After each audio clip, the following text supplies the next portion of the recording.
PABrewNews. Just got home from work. Ugh. Time to enjoy a beer. Okay, here we go. What do we have? The elusive Bigfoot. Not just any Bigfoot. The barrel-aged Bigfoot. Not just any barrel-aged Bigfoot. The vintage Bigfoot, which is a blend of 1, 2, and 3 years, apparently, or 01, 02, 03, one of those kind of things, of those editions of Bigfoot blended together and released like this. It reads as thus, and you can come up with your own conclusion.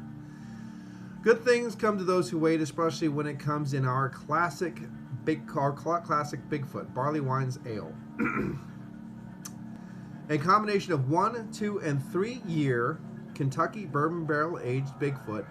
This vintage Bigfoot is a Goldilocks of a blend that's just right. So let's see what this has to offer. Now, this comes in at a very, very sessionable 12.1 alcohol by volume, which is a beautiful, beautiful thing, and again, aged in bourbon barrels. So we are taking a trip in the woods and rounding up a Bigfoot. So there we go. Let's see. This is one of the many Trip in the Woods series beers that Sierra Nevada does. So hopefully, it's a good thing. Hopefully it's not too overcarbonated. Oof, there we go. Nice can of smoke on that. There's the Sierra Nevada head to that cork. Okay, label out, folks. Using my Clarion River Brewing Company glass. Listen to some Tenebrae. Okay, top it up just like that. Let's put this here so you can see it. Haja waja. Haja waja. Okay. Cough, cough. Up to light, little soft streaming carbonation from the pinnacle of the glass. Beautiful amber, ruby hues, caramel hues, those tonalities all through the beer, and of course a little bit of an off-white, slightly bordering that nicely tan, like off-white tan color head, and alcohol legs sticking nicely from that 12.1% alcohol by volume. Not really trying to get lacing, but blankets and waves of that alcohol is just coating the glass nicely. Absolutely beautiful stuff. Well, let's get an aroma on this one. Cheers.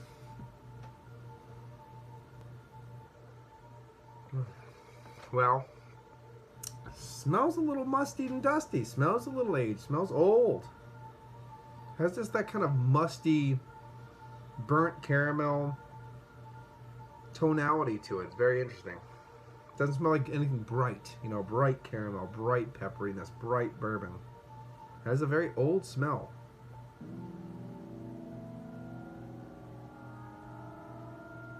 Yeah, very burnt caramels, molasses, raisin, stewed fruits. A little peppery caramel in there too. A little baker's chocolate as well, just a hint of that. Soft little charry tones. Yep, just like brown sugar, treacle, molasses kind of vibe. Very burnt edges. The burnt edges of these things.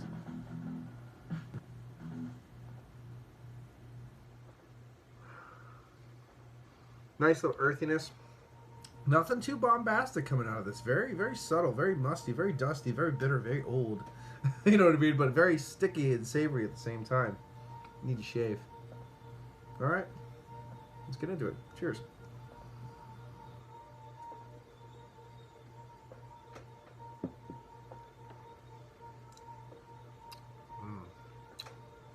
That does not taste as broody and musty and kind of like, again, those charry edges, as I said, those burnt caramels and stuff. It doesn't taste that. It's nice and bright. It's actually quite bright. Right in that middle part. Nice vanilla coming through too, right in that middle part. Peppery caramel bourbon. Very surprised on that one. I was hoping it was going to brighten up in the glass, and it did. And I'm very happy about that.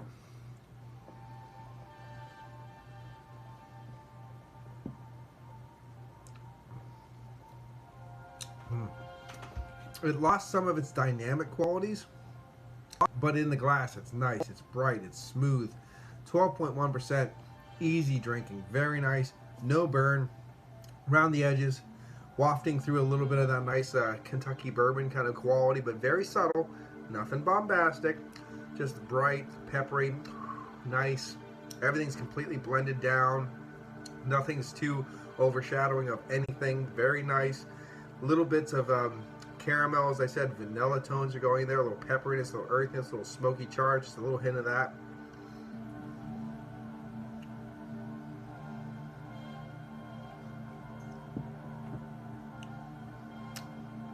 There's still a little bit of that molasses quality, a little brown sugar tones, little nuances of that, not a lot.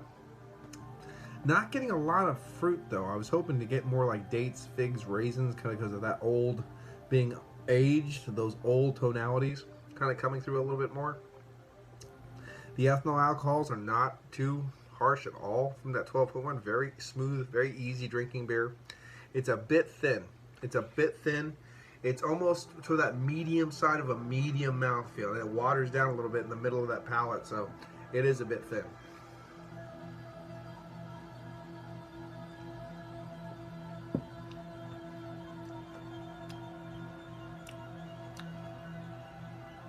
But it's enjoyable. It definitely is enjoyable.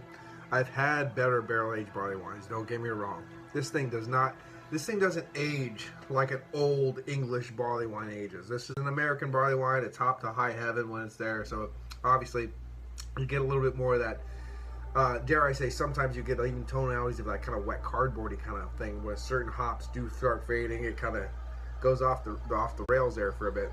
You're not getting that with this one. It just has like a little bit of a mustiness kind of quality, but blending in a little bit on the back end, so those sides, because those earthiness, the only hops that are hanging around are more of those kind of odd earthy kind of quality ones. So all the bright ones are gone now. So you're still left with that subtle musty earthiness on the side of the palates from those hops that have died down. But you're not getting that wet cardboard kind of vibe, anything, nothing nasty like that, which is nice. Because I have had it and it's not fun.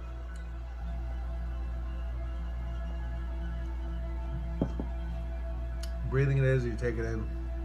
Beautiful aromas of bourbon, beautiful aromas of caramel. Vanilla was right on that middle of that palate too. Beautiful vanilla kind of hitting it. Nothing's too overblown, nothing too bombastic. It's even though it's bright, like caramel, pepperiness, earthiness, those things are going. It's still subtle. A lot of the other qualities, compared to that just brightness that it has, that little 12.1 brightness. Bourbon, caramel. The overall qualities, the other qualities that are in the beer are very nuanced, very subtle. Excuse me.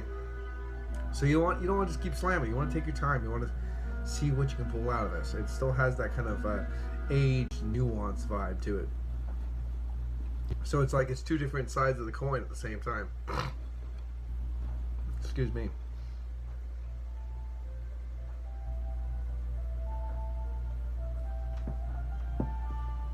I have 3 more of these over in the dungeon aging.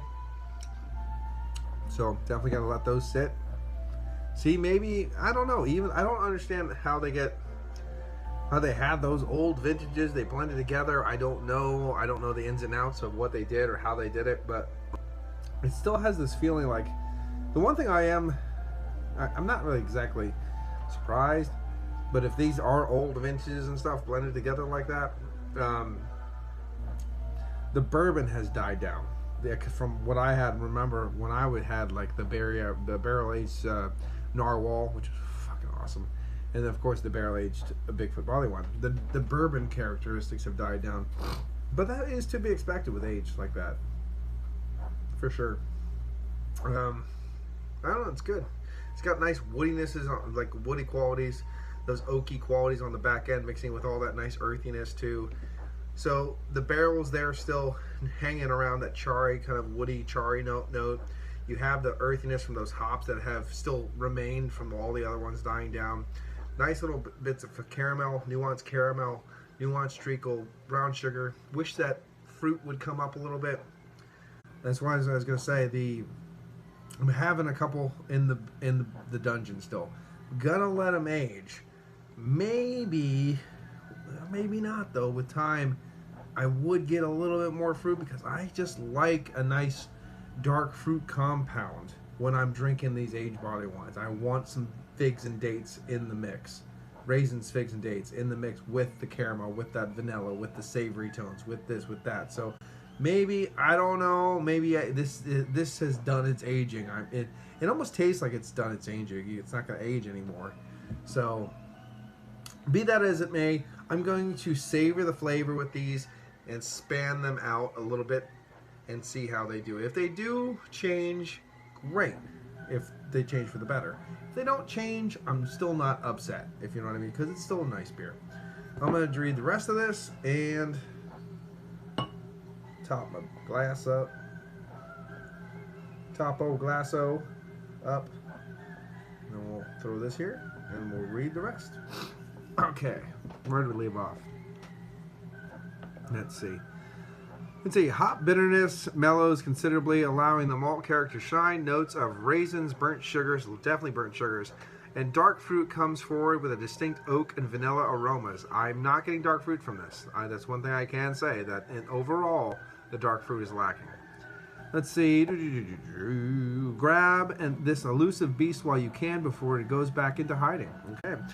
When beer meets barrel, incredible things happen. The passage of time and the influence of wood combines to create a final product much greater than the sum of the individual parts.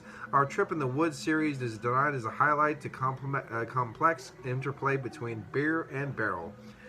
Each beer has matured in wooden cask originally used to age mellow spirits. And the time in slumber creates rich and layered flavors unique to this difficult and hands-on process. So there we go. Now back to the tasting notes that this one has. Notes of raisins, burnt sugars, dark fruits.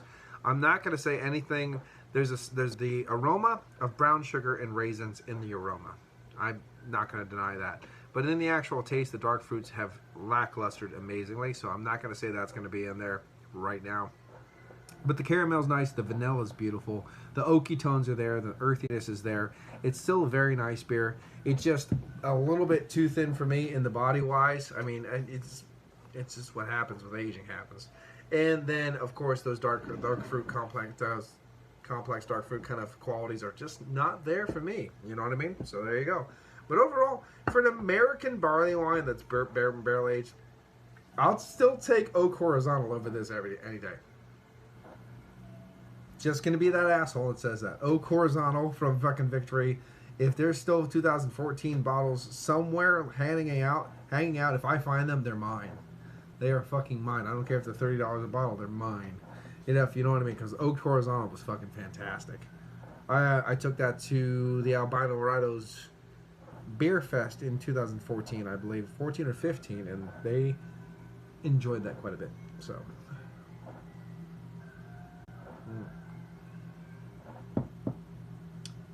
Yes, definitely a good beer. Like I said, it's not blowing my doors off. There is a little bit of this and that going on with those dark fruit tones in the body and stuff.